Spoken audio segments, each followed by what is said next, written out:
Welcome. In this video, we'll show you how to make a trance track like this with FL Studio. Using only included plugins. Trance has influenced all other electronic music genres to varying degrees. And as with all major genres, there are hundreds of variations and subgenres. We'll show production techniques that cover a broad spectrum of these subgenres, but as always, we can't possibly cover everything in a single video. We're using pre-designed and curated sounds to avoid turning this into an hour-long sound design tutorial. They're available for FL Studio license holders from the link in the video information. We'll start from an empty project. First, let's drop in some of the sounds to the channel rack. To speed this up, I will shift-click to make a continuous selection in the browser. Control-click to add to the selection. Cool. Now we have hats, a kick, and a snare.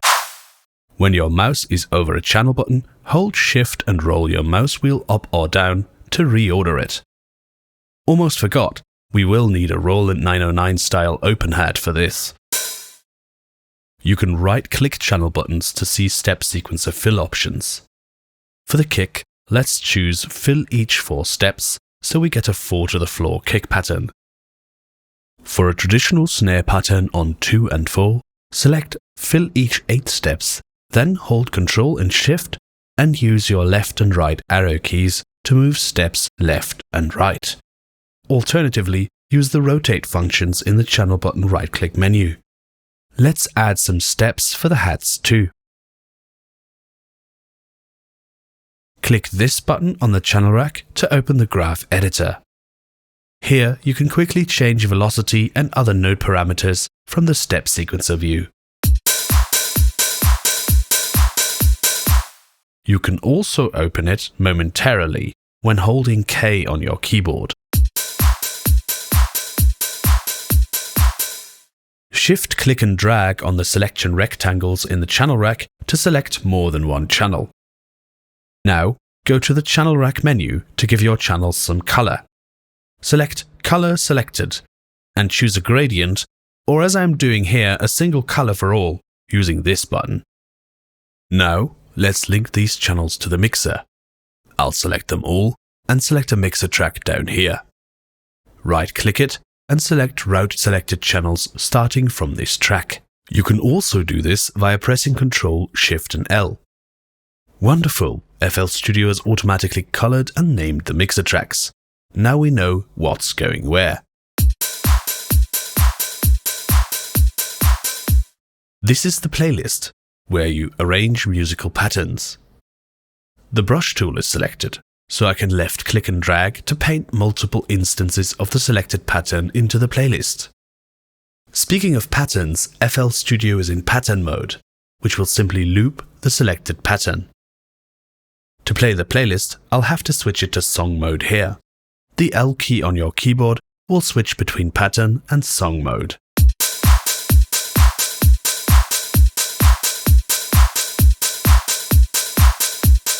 Cool. That's the same thing 4 times though.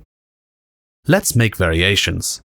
Click the top left corner of a pattern to open its pattern menu. Select Make Unique to make this instance unique. That means edits to this one won't affect the other instances, which can also be handy. FL Studio auto-named the unique copies pattern 2 and 3 so you can tell them apart. So let's open pattern 3 and change it.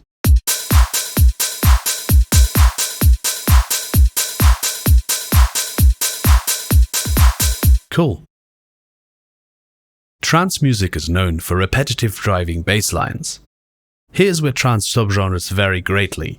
In this video, however, I'll go for a classic octave jumping bass that works well at higher tempos. I'll drag in the bass patch from the browser.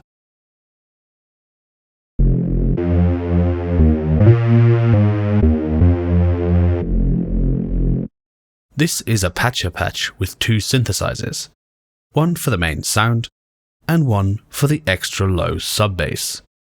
The sub-bass is going to come out of the mixer track to the right of the bass patch. So let's color that and call that sub-bass. Before we record the bass line, Let's cheat and turn the tempo down. Click and drag down on the tempo selector, so it's easier to hit the right timing. Right-click the record button, make sure Notes is selected. Notice I have also selected Recording Starts Playback, so when I click the record button, FL Studio will start playing immediately. Input quantization is also selected, meaning note start and end times will snap to the nearest available grid line dictated by your main snap setting, which I will change to half beats. If you would like to know more about quantization in FL Studio, please check out our dedicated video on the topic. I will also make sure I give myself a recording pre-count so I have some time to set up my hands before recording. Now all that's left to do is click the record button or press R on your keyboard. Hold on, almost ready. If you're completely new to FL Studio, you will likely see this pop up when clicking the record button. Select Don't Show This Again and Notes and Automation. Then right-click the record button again to deselect automation so you don't accidentally record anything else. Okay, now we can record.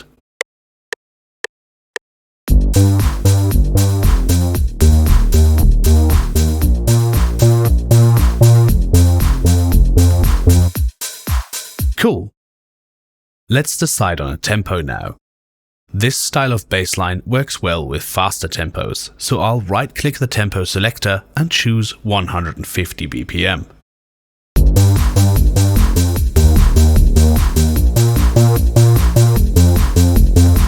Nice! The bass is a lot louder than it needs to be, and there is also some clashing with the kick drum, so I'll drop a Love filter preset I made onto the bass and sub-bass mixer tracks. This lowers or ducks the volume of the incoming sound every quarter note. As the kick drum plays every quarter note, the bass will sound like it's being pushed down by the kick now.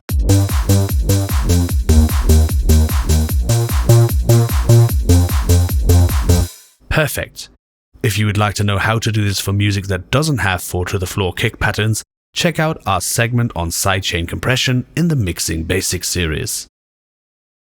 A big element in trance music is chords. What's often done is, multiple synths are used to play the same or very similar notes, a concept called layering. We'll start with what's known as a supersaw sound from Citrus.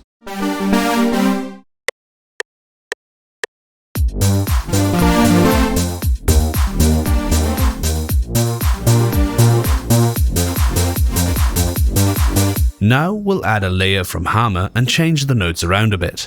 Select All and press Ctrl and arrow up to transpose the notes up an octave.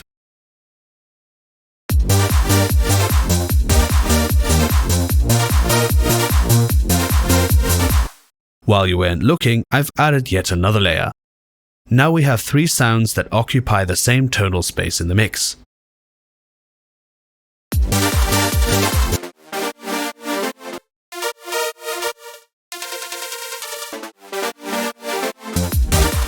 Let's make a buzz track for them. I'll select an empty mixer track and use Alt and left or right arrow keys to move it in the mixer. Now I'll select the chord tracks with Shift, Control, click and drag, and right-click the free mixer track's routing arrow. Select Route to this track only to unroute them from the master track and instead route to the free track. You can also do this by holding Control and clicking the routing arrow. Now it's a buzz track, a track that receives input from other tracks. This allows me to level all of the chord sounds with one fader.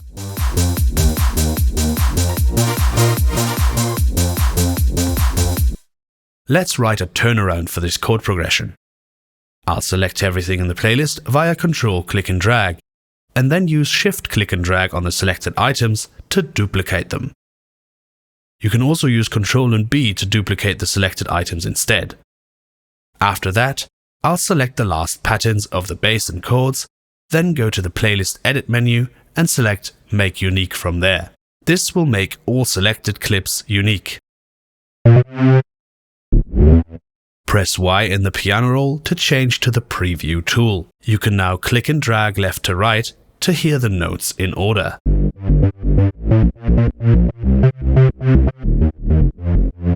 Let's add an arpeggio, a sequence of repeating notes.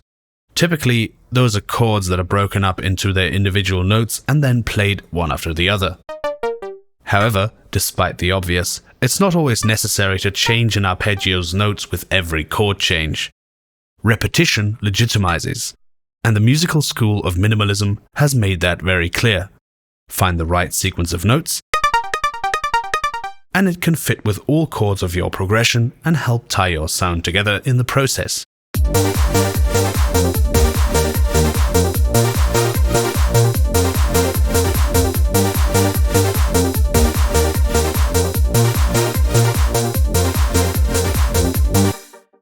One thing a lot of trance music does is fast 16th note snare rolls. I'll demo that using a 909 snare, a sound used in most dance music.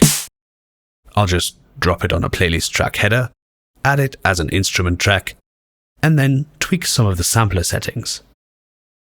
Now I'll fill in all the steps in the pattern. Actually, let's make that twice as long. Drag the right edge of the channel rack to see more steps. Now I'll double-click the pattern to see the piano roll. Right-click and drag in the lower area of the piano roll to change per-note parameters in a linear fashion. I'll do velocity, which in this case means volume, and pitch.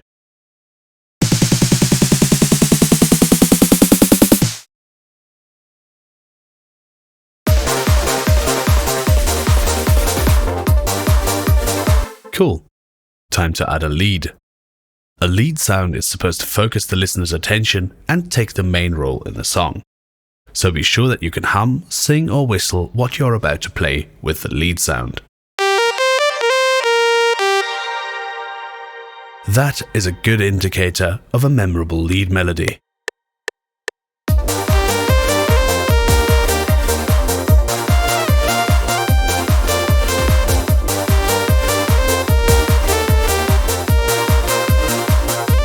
Alright, now let's arrange this a bit. I would like the lead to come in as a B part, so the chords take the main role before the lead takes over. So I'll move the lead over here and select all the other clips, then duplicate them. Next, I'll start adding some sound effects I've curated. At the end of the snare roll, I want a small burst of noise to tie things over into the next part, where the lead plays. To support that musically, I will also make space for it. Remove everything that's playing on top of it. Click and drag the right edge of clips in the playlist to resize them. I'll also add a small audio fade-in here by clicking and dragging the fade-in handle.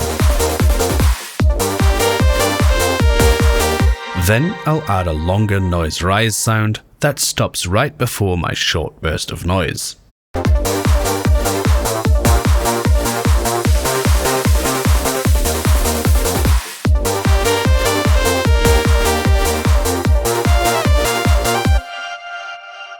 Now I'll get some noise bursts that can go on the first bar of both sections.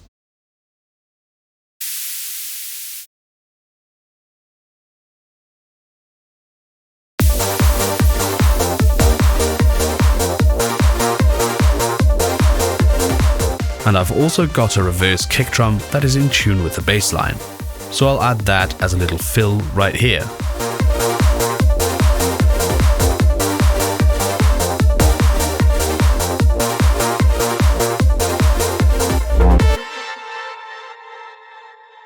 Trance music often has high-passed classic breakbeats in the background.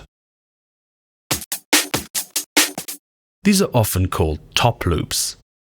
I'll add some in Slice X here and tuck them into the mix. At the end of what we have now, let's signpost another change that's about to happen with a drum fill. I'll drag it into the playlist as an audio track.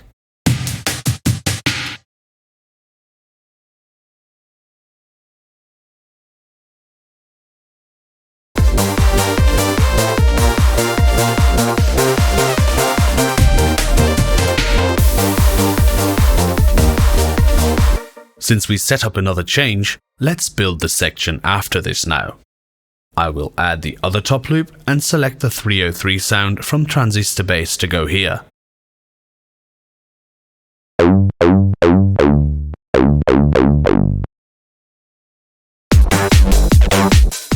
And for good measure, let's add some keys and extend the lead, but keep the amount of notes to a minimum so the new elements can shine.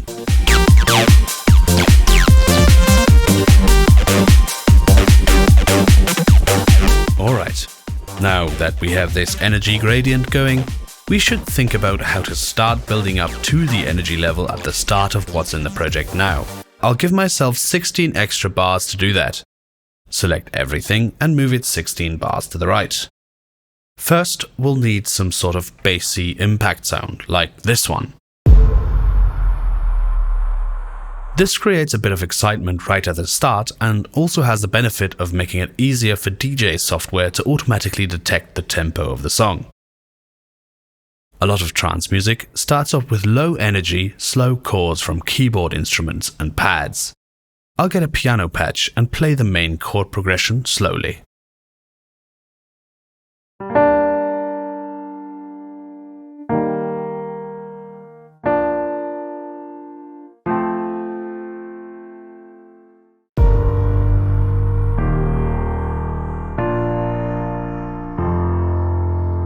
For low end, I'll add another 303 patch and gradually filter it in.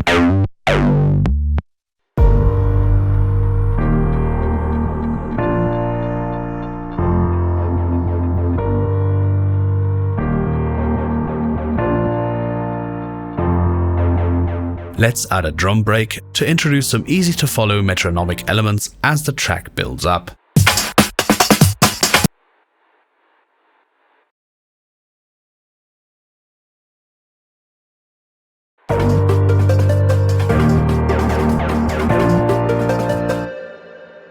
I'll add an 808 clap sound next, which will do the classic EDM build-up pattern.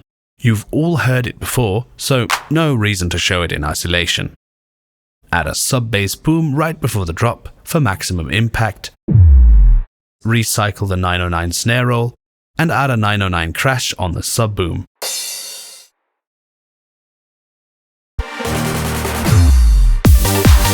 Et voila! A serviceable build-up. And with that, we've reached the end of the tutorial. No, the track isn't finished, but as with other videos in this series, it should get you started on the right track for most types of trance music, except perhaps psytrance. Please check out the video information for helpful links to the FL Studio user manual and the demo project and assets made for this video. We also provide separate score files and synth and effect presets so you can play along at home. Happy music making!